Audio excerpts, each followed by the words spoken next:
2017년 12월 달에 미국의 트럼프 대통령이 예루살렘을 이스라엘의 수도로 선언을 하고 그동안 텔아비브에 있던 대사관을 수도로 옮기겠다 그렇게 얘기를 했습니다. 그러니까 모든 대사관은 그 나라의 수도에 있거든요. 우리와 이렇게 관계를 맺고 있는 모든 나라의 대사관은 다 서울에 있습니다. 어디든 간에. 그런데 지금까지는 예루살렘에 어느 나라도 대사관이 없어요. 지금도 현재 옮겨지지는 않았어요.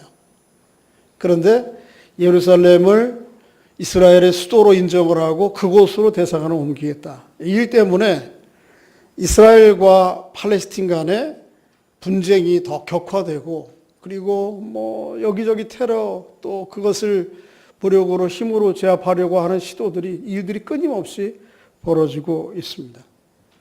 아직도 끝나지 않았어요. 예루살렘이라고 하는 도시는 평화의 도시예요. 이름 자체가. 샬롬, 예루살렘. 그 말이 샬롬이라는 말이 들어가 있어요. 이 평화의 도시. 그런데 예루살렘은 결코 평화의 도시였던 적이 많지 않아요. 다윗이 예루살렘을 수도로 삼은 이후에 몇백 년 정도 다윗 왕대 이후에 그 정도이고 이후에는 이스라엘의 기대처럼 평화의 도시가 아니었어요. 페르시아에 의해서 짓밟히고 그 다음에 헬라라고 하는 나라에 의해서 그 다음에 오늘 본문 당시에는 로마가 그것을 지배하고 있는 것입니다. 그 이후에 근대사에 보면 역사에 보면 이슬람이 예루살렘을 지배하고 있고 또 1948년에 유엔 협정에 의해서 그곳에 이스라엘이 현대 국가가 세워졌습니다마는 그 이후에도 예루살렘을 둘러싸고 있는 갈등들이 끝이 없어요. 1967년에 이스라엘이 원래는 지금의 구예루살렘이 요르단 아랍권 지역이었거든요. 6.1 전쟁을 통해서 그 예루살렘을 뺏었습니다. 강제적으로. 그럴 때에 사실은 예루살렘 서쪽 신도시에 있던 예루살렘에 있던 대사관들이 다 밖으로 철수를 했어요. 무력으로 강제로 뺏은 곳은 합법적으로 인정할 수 없다고 하는 국제법에 따라서. 그것 때문에 지금 다 나와 있는 건데 트럼프가 어떻게 하는 거예요? 그것 인정하고 들어가겠다는 거죠. 이로 인해서 참 분쟁이 격화되고 있어요. 예루살렘 성의 지금 실상들을 보면 예루살렘이 갖고 있는 중요성과 또 갈등과 아픔이 어떤 건지를 알 수 있어요. 지도를 하나 마련했는데 한번 보시죠. 예루살렘이 동쪽에 보면 감람산이 있습니다. 오늘 감람산이 나오죠. 올리브가 많은 나무가 남은 감람산에서 요 사이 계곡, 깊은 계곡이 있어요. 쭉 내려왔다가 다시 올라가면 예루살렘 옛날에 시온산이라고 하는 곳이었는데 그곳에 이렇게 성벽이 쌓여져 있습니다. 오늘의 이 성벽은 다윗 시대의 성벽은 아니에요. 그 이후에 이슬람 사람들이 주로 쌓은 성벽인데 그래도 차이는 약간은 있지만은 이 예루살렘 정상부에 시온산 정상부에 예루살렘이 있는 것이죠. 그런데 그 안에 예루살렘이 참 소중한 이유는 단지 터가 높고 아름답거나 아주 웅장한 돌들로 성이 쌓여져 있거나 건물이 멋있어서가 아니에요. 정말 중요한 이유는 그 안에 하나님 앞에 예배하는 뭐가 있어요? 성전이 있기 때문에 그 예루살렘이 소중하고 귀한 거예요. 그런데 이 현대의 예루살렘은 예루살렘 구도시죠. 이렇게 나눠져 있어요. 4개로 구획되어 있어요. 지역적으로. 그리고는 이 성전을 중심으로 맨 남부 밑에가 유대인들이 사는 지역입니다. 이 사방 반경이 한 4km밖에 안 돼요. 한쪽 면이 한 1km 정도밖에 안 되는 크지 않은 도시예요. 조그만 도시예요. 그러니까 예루살렘 성 안을 그냥 도보로 이 성을 따라서 쭉 4km 얼마 안 되잖아요. 그죠? 한 2시간 안쪽으로 걸을 수 있는 거리예요. 뺑 돌아봐야. 근데 거기에 남쪽은 유대인들이 사는 지역으로 한정되어 있고 또 그 안쪽은 아르메니아 정교회라고요. 그 정교회 교인들이 모여 사는 곳이고요. 또 하나는 어디예요? 기독교인들. 여기는 개신교, 캐톨릭 전체를 포함해요. 기독교인들이 사는 구역이고 여기가 뭐죠? 무슬림, 이슬람 사람들이 사는 곳이에요. 그래서 이 안에가 늘 긴장이 있으니까 실탄을 장전한 이스라엘 군인들이 돌아다녀요. 그래서 사태가 일어나면 그냥 총도 쏘기도 하고. 그런데 이 성전은 지금 누가 지배하고 있는가 하면 이 무슬림 구역 안에 포함되어 있어요. 그래서 이 성전 안에 중앙에 골든 그 금색으로 입혀져 있는 그림이 있잖아요. 거기가 원래 아브라함이 이삭을 바쳤던 모리아 산이거든요. 그리고 거기를 다윗이 성전으로 만들었던 건데, 이거 지금 이스라엘 사람들이, 유대인들이 지배하고 있는 게 아니고 아랍 사람들이, 무슬림 사람들이 이곳에 무슬림 모스크예요. 회교 사원이에요, 지금. 그러니까 물론 그냥 여행객들은 사방 구역 아무데나 다닐 수 있습니다. 물론 이 모스크 안에는 지금 못 들어가요. 옛날에는 그래도 참배했었는데 지금은 모슬렘, 정식 모슬렘 교인들만 이 안을 들어갈 수 있어요. 뜰은 밟을 수 있어요, 뜰은. 그러니까 유대인들이 구역이 여기까지예요. 요게 성전의 서쪽 벽이에요. 그러니까 이 서쪽 벽을 붙들고 유대인들이 우는 거예요. 통곡의 벽, 그런 거 들어보셨죠? 그러니까 통곡의 벽이 바로 이 벽이에요. 이 벽을 붙들고 하나님이 계셨던, 원래 있던 성전은 들어가지 못하고 이것을 빼앗긴 슬픔과 아쉬움들을 유대인들이 통곡 서쪽 벽을 붙들고 울고 있는 거예요. 그러니까 이 사실을 통해서 우리가 알 수 있는 건 뭐냐 하면 예루살렘이 얼마나 중요한가. 우리 동양 종교는 아니지만 그래도 세계의 3대 종교, 그죠? 기독교, 유대교, 이슬람을 그들의 다 모든 사람들의 신앙의 출발점이라고 생각해요. 그래서 누구도 포기할 수가 없어요, 이 성전을. 유대인들도 못 포기하고 무슬림도 못 포기해요. 무슨 소리? 이슬람의 창시자가 여기에서 나왔는데 그렇게 얘기를 하고, 기독교인들 마찬가지. 그러니까 예루살렘이 안고 있는 중요성이 무엇인가를 이 그림 자체가 딱 보여줘요. 또 그러면서 동시에 뭘 얘기하죠? 예루살렘이 가지고 있는 갈등이 얼마나 그동안 심해왔고 지금도 여전히 진행 중이며 그 안에 있는 눈물과 고통과 아픔들이 많은가라고 하는 것을 동시에 보여주고 있습니다. 그런데 이 예루살렘으로 예수님이 향해 가시는 거예요. 그게 오늘 본문의 내용이죠. 누가복음 9장 51절에서부터 예수님께서 이제 예루살렘으로 가시겠다. 그리고 예루살렘으로 여행을 계속하세요. 오늘 본문에도 보면, 자, 28절 읽어볼까요? 28절 시작. 예수께서 이 말씀을 하시고 예루살렘을 향하여 앞서 가시더니. 어디로 가신다고요? 예루살렘이 목전에 와 있는 거예요. 눈앞에. 그 장면을 오늘 기록하고 있는 것이죠. 그런데 안타깝게도 예루살렘은 앞에서 소개드렸지만 도시 이름은 평화의 도시인데 평화롭지가 않은 거예요.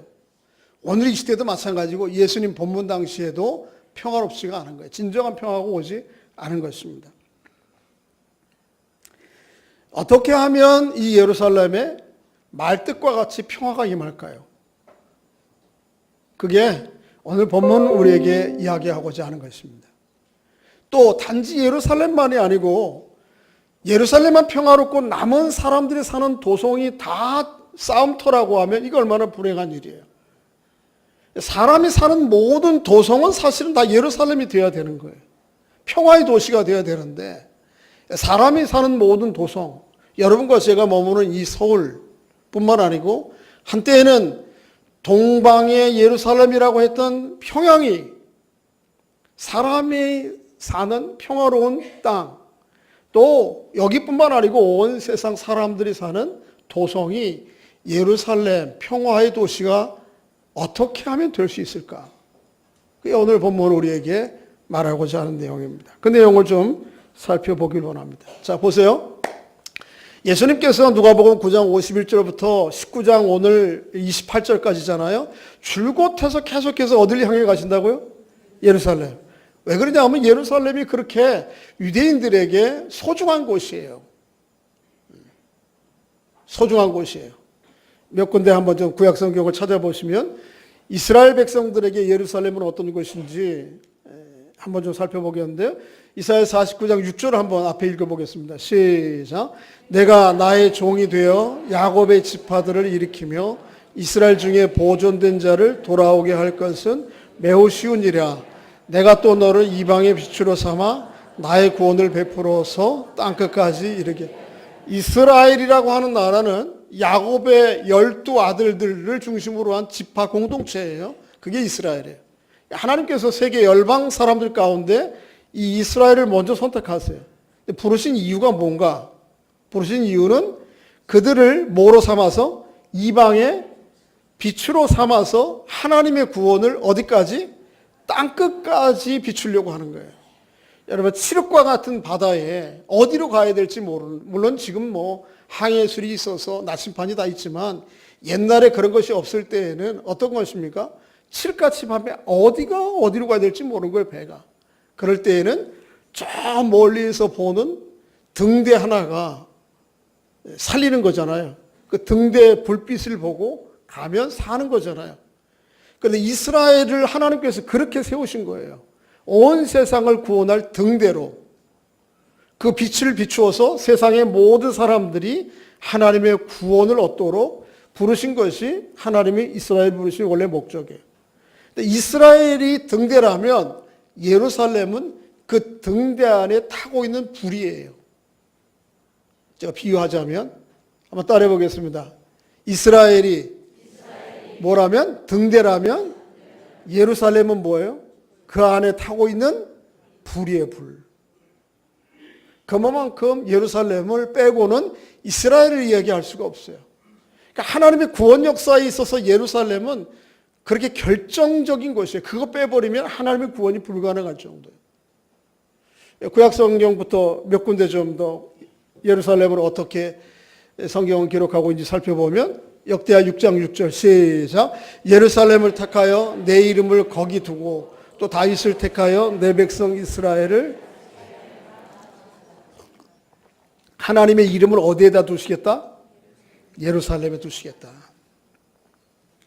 또 시편 135편 21절 시작. 예루살렘에 계시는 여호와는 시온산에서 찬송을 받으실지어다. 할렐루야. 원래 예루살렘은 나중에 만들어진 이름이고 원래 그곳 이름은 시온산이에요. 시온산 위에 세워진 예루살렘이기 때문에 예루살렘과 시온을 같은 의미의 말로 쓰고 있는 거예요. 그런데 하나님은 그 시온 예루살렘에서 뭐 받으시겠다? 찬양 받으시겠다. 예배를 받으시겠다. 하나님의 이름을 거기에 두시고 그것을 통해서 예배를 받으시겠다. 또 이사야서 24장 23절 시작. 만군의 여호와께서 시온산과 예루살렘에서 왕이 되시고 그 장로들 앞에서 양공을 하나님의 영광을 어디에 나타나시겠다? 예루살렘에 나타나시겠다. 그러니까 예루살렘을 떼어놓고는 이스라엘 하나님의 구원 역사를 얘기할 수가 없어요. 에스겔 선지자가 47장에 보면 환상을 알아보죠. 하나님의 종말에 이루어질 구원의 완성의 모습을 보는데 종말의 구원 그것이 예루살렘 성전을부터 출발해요. 예루살렘 성전 문 밑에 문지방에서 물이 하나 나오는데 물줄기가 그게 점점점 흘러가서 나중에는 무릎, 허리 그 다음에 어떻게 다 차서 강을 이루어요. 그리고 그 강이 흘러가는 좌우에 시들지 아니하는 나무들이 열매 맺는 모습으로 하나님의 구원의 역사의 그림을 그리고 있거든요. 환상을 하나님 미리 보여주신 거죠. 어디에서 출발하죠? 예루살렘에서. 이스라엘 백성들이 페르시아의 바벨론에 의해서 나라를 짓밟히고 빼앗겼을 때에 그들이 다 바벨론의 포로가 되어가 있어요. 그렇지만은 수천 길 이국 땅에서도 잊지 못하는 게 뭐죠? 예루살렘이에요, 예루살렘. 그래서 137편에 보면 이렇게 노래해요. 슬픔의 노래지만 읽어보겠습니다. 시작. 예루살렘아 내가 너를 잊을진데 내 오른손이 그의 재주를 잊을지로다. 내가 예루살렘을 기억하지 아니하거나 내가 가장 즐거워하는 것보다 더 즐거워할 내 혀가 무슨 일이 있어도 잊지 못한다는 거예요. 예루살렘아 내가 너를 잊을진데 내 오른손이 뭐를 잊을 것이다? 오른손에 그 재주를 잊어버릴 것이다. 유대인들이 우리와 좀 유대인들이 특별한 이유 중에 하나는 그들의 교육 방법이에요. 하나는 아무리 자기의 직업, 전공이 있어도요, 손으로 하는 기술을 하나씩 반드시 배운다는 거예요. 그게 유대인들의 교육 방법이에요. 여러분, 바울이 얼마나 학자예요. 바리새인이에요. 종교인이에요. 대단한 깨달음을 가지고 있는 사람인데, 그는 손으로 하는 기술이 하나 있어요. 뭐예요? 천막을, 이게 유대인들의 교육 방법이에요. 제가 목사고 교수고 의사에도 그것 이외에 내 손으로 먹고 사는 일들은 반드시 유대인들은 가르쳐요. 이게 방법이에요. 그래서 자기의 직업을 잃어버리고 전공을 잃어버려도 뭐로 먹고 살 수 있도록, 이게 유대인들의 아주 경제 원리예요. 그런데 그러니까 여러분 생활의 달인 그런 거 아시죠? 뭐 하도 많이 쓸어봐가지고 그냥 우리는 뭐를 좀 물을 쓰려면 이렇게 보고 쓸어야 되는데 달인은 어떻게 하죠? 이러잖아요. 그게 뭐예요? 손의 기술이 완전히 밴 거예요. 근데 내가 만일 예루살렘을 잊어버리면 내 손의 재주를 잊어버린 거고, 이게 어떻게 잊어버리죠? 자동적으로 나오는 건데. 그 정도로 예루살렘을 잃어버릴 수가 없는 거예요, 이스라엘 사람들이. 예루살렘을 잊어버릴 때 내 혀가 어디에 붙어버려요? 이 천장에 붙는다. 이스라엘 백성들이 예루살렘을 그렇게 사랑하는 거예요. 왜요? 하나님의 임재의 자리이고 하나님의 구원이 그곳에서부터 시작된다는 것을 알기 때문에. 그래서 이스라엘 백성들은 예루살렘을 가르쳐서 뭐라고 얘기했는가 하면 세상의 배꼽이라 그렇게 얘기했어. 뭐라고요? 세상의 배꼽. 상징 있잖아요. 어머니 배꼽에서부터 세상에 이렇게 생명이 다 나온다고 생각하니까. 이곳을 예수님께서 지금 가시려는 거예요. 그리고 거의 다 도착한 거예요. 예수님께서 왜 굳이 거기를 가시려고 그러는가? 이유는 이런 하나님의 구원적인 역사들이 구약 때부터 계속 예언되어 왔고 약속되어 왔고 약속과 예언을 성취하기 위해서 가시는 것이죠. 예수님께서 누가복음 13장 33절에 보면 이렇게 말씀하셨어요. 한번 읽어보겠습니다. 시작. 오늘과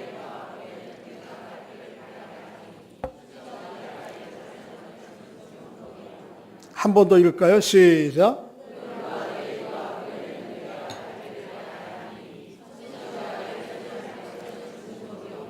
어디를 향해서 계속 가시죠? 오늘도 내일도 그 다음 날도 예루살렘을 향해. 그곳에 가서 뭐 하기 위해서? 죽으시기 위해서. 십자가의 사건과 부활을 통해서 세상의 온전한 구원을 드러내시고 그로 말미암아 예루살렘의 참 평화가의 도시가 되도록 하시기 위해서. 자, 예수님의 여정을 조금 더 따라가 보겠습니다. 근데 예수님께서 그 아까 얘기했던 감람산 꼭대기쯤에 올라와 계신 거예요. 그 감람산 꼭대기쯤에 가면 거기에 벳바게와 베단이라고 하는 마을이 있었어요. 지금은 이름이 바뀌었어요. 지금은 그 베다니에서 죽은 나사로가 살아났잖아요. 그래서 나사로의 마을이라고 하는 이름으로 현대식 이름으로 바뀌어 있는데 그 꼭대기 감람산 꼭대기 인근이 벳바게와 베다니 거기에 도착하신 거예요. 자, 본문 한번 읽어보겠습니다. 29절 29절부터 몇 절 있습니다. 시작. 감람산이라 불리는 산 쪽에 있는 벳바게와 베다니에 가까이 가셨을 때에 제자 중 둘을 보내시며 이르시되 너희는 맞은편 마을로 가라. 그리로 들어가면 아직 아무도 타보지 않은 나귀 새끼가 메어 있는 것을 보리니 풀어 끌고 오라. 마일두가 너에게 어찌하여 푸느냐 묻거든 말하기를 주가 쓰시겠다 하라 하심에 보내심을 받은 자들이 가서 그 말씀하신 대로 만난지라. 나귀 새끼를 풀 때 그 임자들이 이르되 어찌하여 나귀 새끼를 푸느냐 대답하되 주께서 쓰시겠다 하고 그것을 예수께로 끌고 와서 자기들의 겉옷을 나귀 새끼 위에 걸쳐놓고 예수를 태우니. 보세요. 예루살렘 감람산 꼭대기에서 계곡이 밑에 하나 낮은 계곡이 있고 그 건너편에 예루살렘 성이 있는 겁니다. 놀라운 장면이죠. 그런데 그곳에까지 예수님께서 여리고에서부터 걸어오신 거예요. 쭉. 그런데 꼭대기에 오셨으면 그냥 쉽게 내려가도 되는데 예수님께서 나귀를 타고 가시겠다는 거예요. 그것도 새끼 나귀를 저쪽 건너편에 가보면 있을 거니까 가지고 오라. 주인이 이거 어디에 왜 가져가요? 그러면 주인이 쓰시겠다고 좀 빌려달랍니다. 그러면 내줄 거다. 그래서 가보니까 진짜 제자 둘이 나귀가 있는 거예요. 그리고 나귀 위에 자기들의 옷을 펼쳐서 예수님을 앉혀요. 근데 저를 보세요. 되게 웃기는 모습 아니에요? 원래 나귀는 촌부들이 물건을 실어 나르거나 물건을 실으지 않을 때는 본인이 타고 이동하는 이동수단이긴 해요. 그죠? 그런데 새끼 나귀는 타요, 안 타요? 안 타는 거죠. 누가 타요? 애들이나 장난 삼아 타는 거지. 그런데 예수님이 어르신 30대에 그것도 어른일 뿐만 아니고 만왕의 왕으로 오시는 주님이세요. 세상의 일개 국의 군주가 아니고 온 세상의 왕으로 오시는 분이 새끼 나귀 위에 올라가서 타고 띠뚱띠뚱 걸어간다? 이게 되게 웃기는 그림 아니에요? 예수님께서 일부러 그렇게 하시겠다는 거예요. 이유가 뭘까요? 첫째, 외형적인 이유는 스가랴서 9장 9절에 보면 마지막 종말의 구원자가 이 땅에 오실 때에 그런 모습으로 입성하실 것을 기록하고 있어요. 예수님 오늘 본문 당시보다 수백 년 전에 스가랴가 기록한 말씀 가운데 그 일이 있기 때문에 예수님은 그 말씀을 성취하기 위해서, 말씀대로 하기 위해서 타시는 거예요. 웃기는 모습이긴 하지만. 두 번째, 내용적으로는 뭔가 하면 오늘 본문에는 기록되어 있지 않지만 오늘 본문에 병행이 되고 있는 마태복음 21장 5절에 보면 겸손하셔서 나귀를 타신 거예요. 세상의 당시의 군주들, 오늘날에도 왕의 입성식은 그렇게 하는 게 아니죠. 전장에 나갔던 장군이 돌아오거나 왕이 돌아올 때에 자기들이 가지고 있는 최고의 말을, 백마를 타고, 그것도 왕의 입성식 같은 경우는 어떻게 하는 거예요? 네 마리가 끄는 로마의 황제들은 마차가 황금빛으로 장식한 자리에 서서 당당하게 어깨를 펴고 이렇게 등장해야 되는 거잖아요, 서서. 여러분 코바디스나 배너 같은 영화 보신 적 있어요? 로마의 황제가 어떻게 등장합니까? 장군이. 그런데 예수님은 조그만 애들 탈 장난이나 타는 그 나귀 새끼에 올라 앉아가지고 기우뚱기우뚱 하면서 이 감람산을 내려오는 모습을 생각해 보세요. 근데 이유는 성경을 성취하시기 위해서, 또 내용적으로는 어떤 거예요? 겸손한 모습으로 등장하시는 거예요. 그리고 예수님이 이렇게 등장하시는 모습은 예수님의 단지 입성하는 모습뿐만 아니고 그분이 세상을 통치하고 다스리시는 방식이기도 해요. 그러니까 내가 이런 방식으로 예루살렘에 들어가고 이런 방식으로 세상 하나님의 나라를 이루겠다, 통치하겠다라고 하는 것을 극적으로 보여주시는 거예요. 자, 세상은 보통 어떤 원리에 의해서 평화가 있죠? 힘의 논리에 의해서 평화가 유지가 됩니다. 그죠? 힘이 있어야 그래 평화가 있다. 세상은 그렇게 얘기하죠. 예. 엉뚱하게 넘어갔어요 지금. 네, 한번 읽어볼까요? 그 앞에 절을 한번 읽어보겠습니다. 시작. 예수께서 불러다가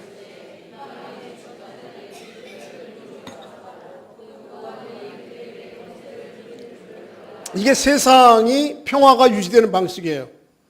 이방의 주권자들, 권력을 쥔 사람들이 그렇지 못한 사람들을 자기 방식대로 임의로 지배하고 권세를 가진 사람 고관들이 그 권세를 가지고 행사하면 이 힘이 세면 셀수록 평화가 더 평화스러워 보여요.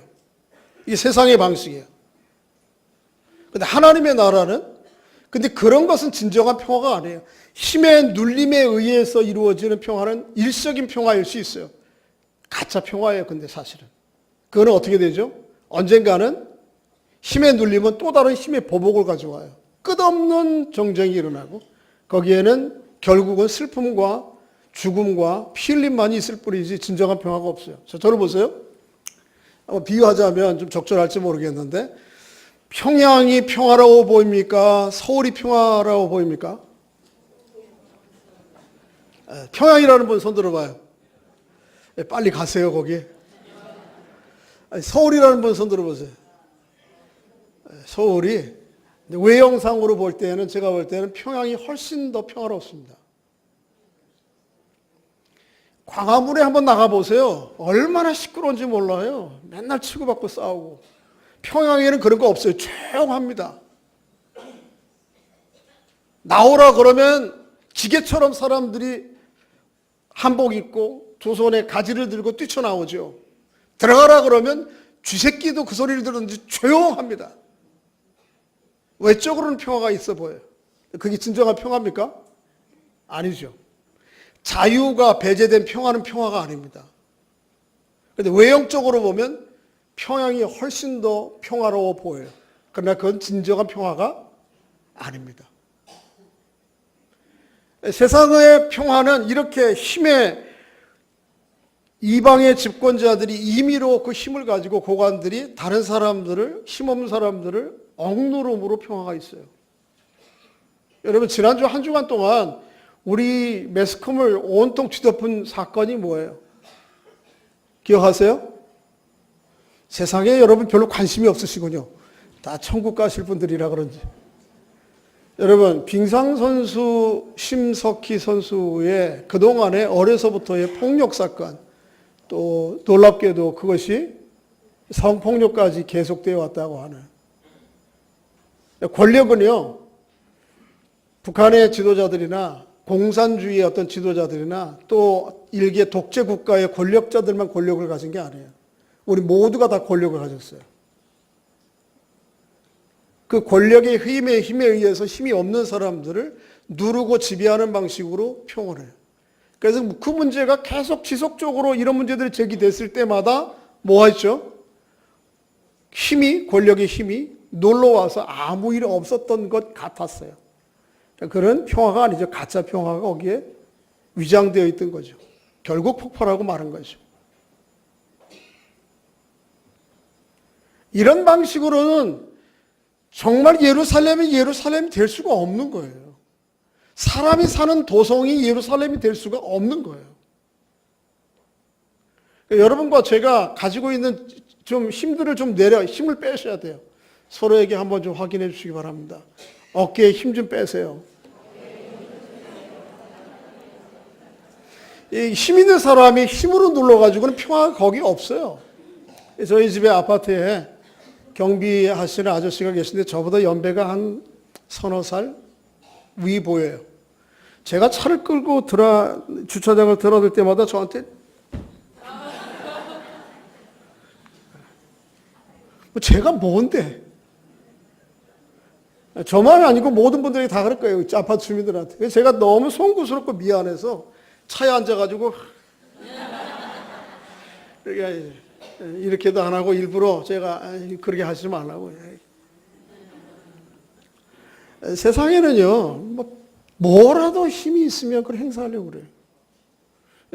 유치원 처음 이제 입학 시즌인데 애들이 유치원에 처음 들어가가지고 제일 만나는 게 너 이름 뭐야? 순설이야? 그래? 몇 살이야? 묻어요. 묻는 이유는 뭐예요? 너 4살이야? 나 5살이야? 이게 앞으로 뭐라 그러는 거예요? 형 대우해달라는 거예요. 이게 본성이에요. 세상에 흘러가는. 여러분과 저에게 내게 무슨 힘이 있느냐? 아니에요. 나이도 힘이에요. 여기 앞에 선미자매가 제 앞에 오늘 예배 준비 때문에 어제 만났는데 너무 목사님 왜 그렇죠? 나이 때문에, 목사라는 것 때문에. 그런데 그렇게 힘의 우위를 행사하는 것을 통해서는 진정한 평화가 세상에 없어요. 사람이 사는 도성이 예루살렘이 될 수가 없는 거예요. 어떻게 해야 되는가? 마태복음 이어지는 43절 45절에 이렇게 얘기하고 있습니다. 시작. 너희 중에는 그렇지 않을지니 너희 중에 누구든지 크고자 하는 자는 너희를 섬기는 자가 되고 너희 중에 누구든지 으뜸이 되고자 하는 자는 모든 사람이 종이 되어야 하리라. 인자가 온 것은 섬김을 받으려 함이 아니라 도리어 섬기려 하고 자기 목숨을 많은 사람의 대성물로 주려 합니다. 이렇게 힘이 있는 사람이 힘이 없는 사람을 뭐 할 때? 섬길 때. 만왕의 왕이신 주님께서 새끼 조랑말 나귀를 타고 입성하시는 방식으로 더 나아가서 자신을 십자가상에 내어주셔서 허물과 죄 있는 사람들을 구원하시고 살리시는 종이 되는 이 방식을 통해서만 예루살렘은 예루살렘이 될 수 있는 거예요. 사람 사는 도성은 평화의 도시 예루살렘이 될 수 있는 거예요. 그러니까 다른 방법이 없어요. 정말로 우리가 평화를 꿈꾸고 평화의 공동체, 평화의 세상을 만들려면 이 평화의 왕으로 오신 주님을 우리 각자가 조랑말 타신, 새끼 낙이 타신 그 주님을 만왕의 왕으로 영접해 드려야 돼요. 그리고 그분의 통치 방식을 나의 삶의 방식으로 받아들여야 돼요. 거기에 비로소 뭐가 있어요? 평화가 있어요. 예수님께서 이렇게 입성하시자 사람들이 환호합니다. 자, 본문 읽어볼까요? 37절, 38절까지 시작. 잠깐요. 여기를 보고 계시면 지금 안 되는 거예요. 성경을 보셔야 돼요, 성경. 본문 37절, 38절, 시작.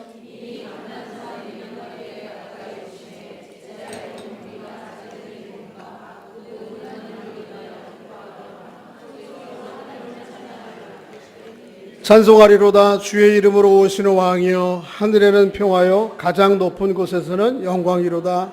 저를 보세요.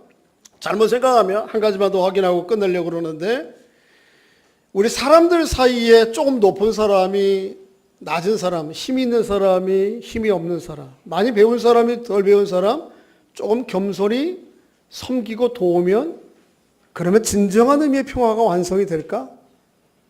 아니라는 거예요. 물론 그거 해야 돼요. 그거 우리가 열심히 해야 돼요. 또 사람들 사이에 다툼과 갈등으로 인한 문제들을 해소하기 위한 여러 사회적인 시도들을 해야 돼요. 예를 들면 무슨 화해위원회라든지 노사 대타협위원회라든지 또 그게 공식적인 모임이 아니더라도 이런 적은 작고 크건 큰 그 사회적 이렇게 화해와 또 갈등과 다툼을 해소할 일들을 해야 되지만 그러나 그것으로 말미암아 진정한 세상의 평화가 올 것이라고 생각하면 착각해요. 그것이 가지고 있는 한계가 분명히 있어요. 사람들이 안고 있는 모든 갈등의 이면에는 뭐가 있는가 하면 하나님과 불화라고 하는 문제가 있어요. 하나님과의 불화. 그러니까 하나님과의 화해가 먼저 이루어지지 않으면 사람들 사이에서 이런저런 시도들을 가지고 하는 화해가, 용서가, 평화가 의미가 있지만 한계가 있다는 것이죠. 아담과 하와가 처음에는 하나님과 온전한 관계에 있을 때에는 서로에게 뭐라고 그랬는가 하면 내가 내 살 중에 살이요 뼈 중에 뼈다. 눈에 넣어도 안 아픈 내 몸의 일부다. 이렇게 서로 사랑했어요. 서로 배려하고.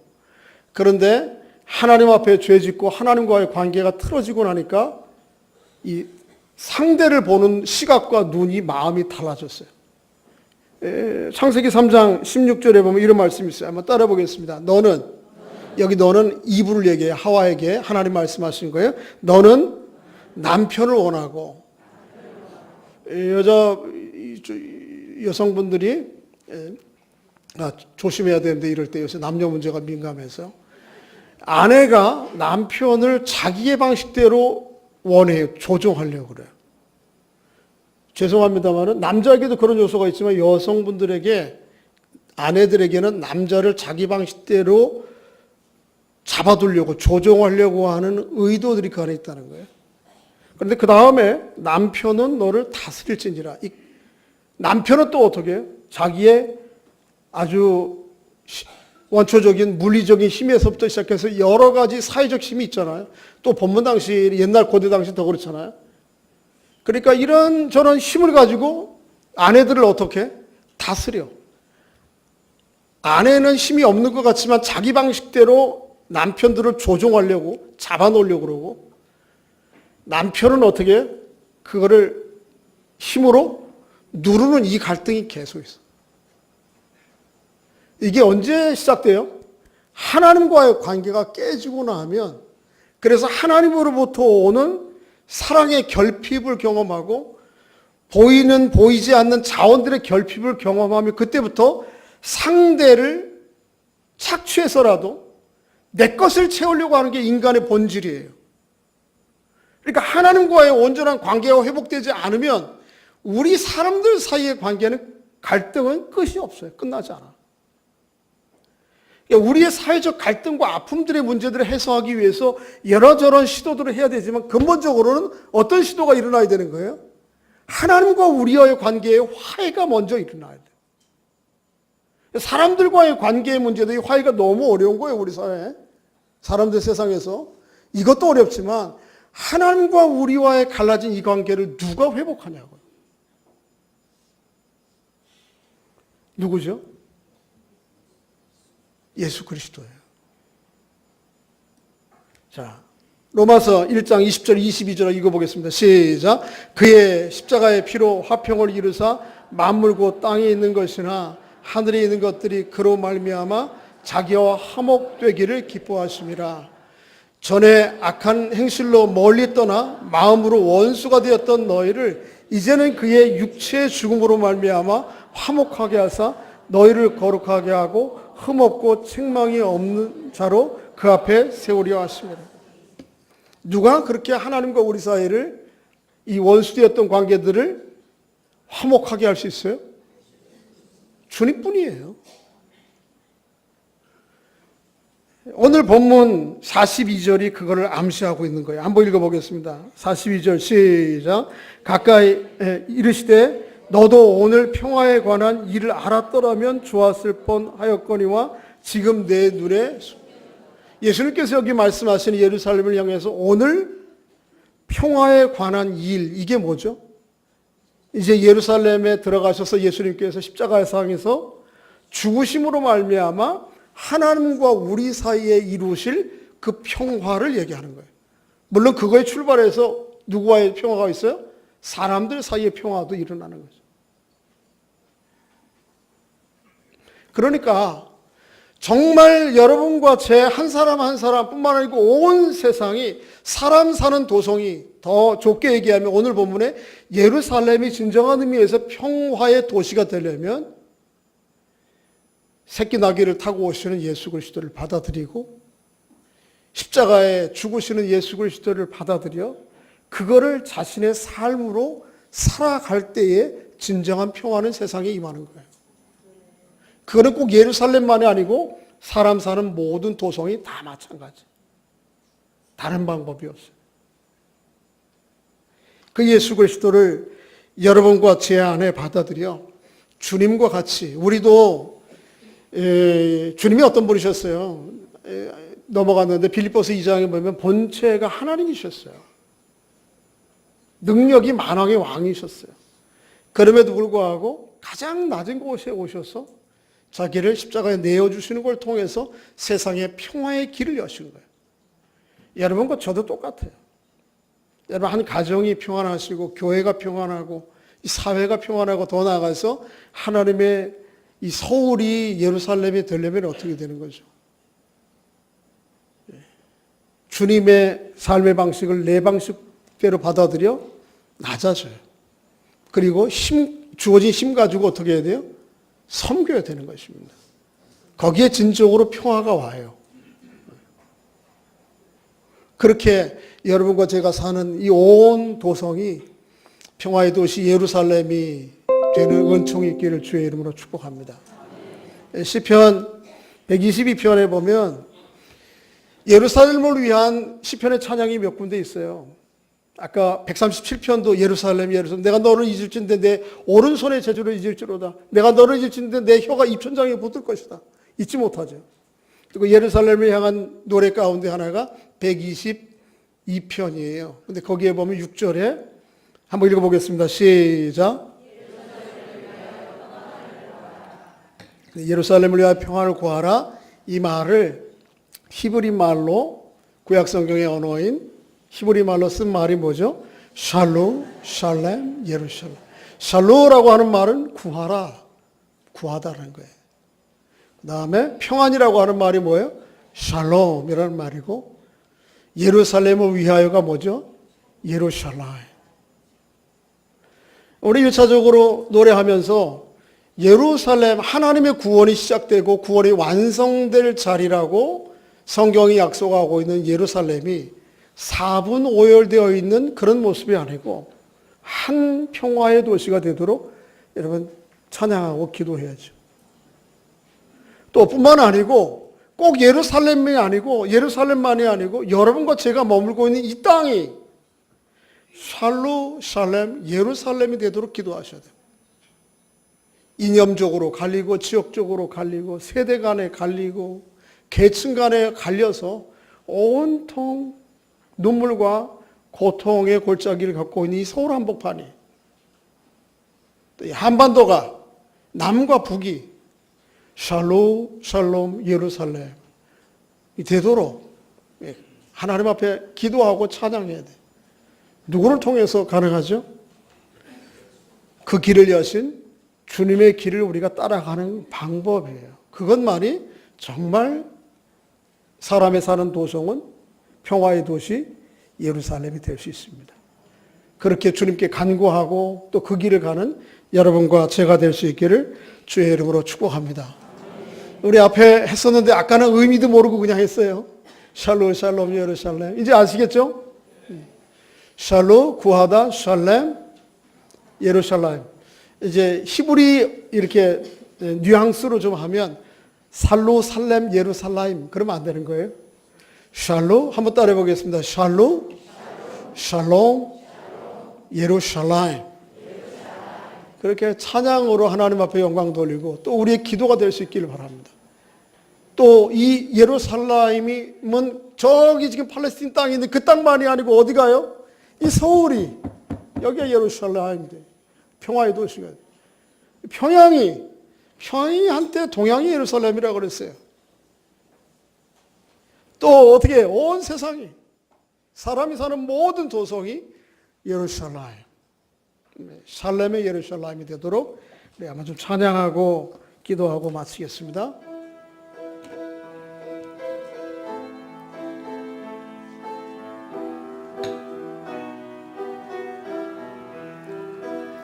샬롬 예루살렘 샬롬 예루살렘 샬롬 예루살렘 샬롬 예루살렘 샬롬 예루살렘 샬롬 예루살렘 샬롬 예루살렘 샬롬 예루살렘 샬롬 예루살렘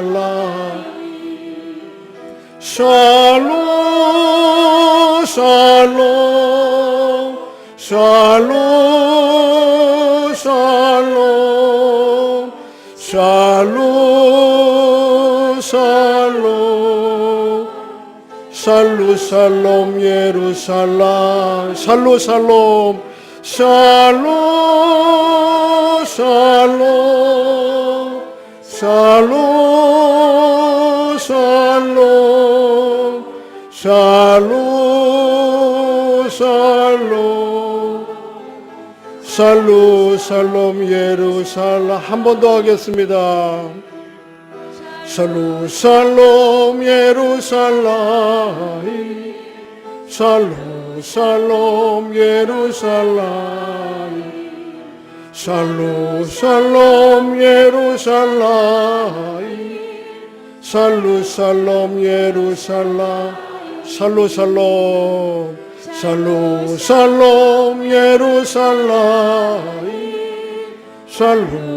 샬롬 예루살렘 샬롬 예루살렘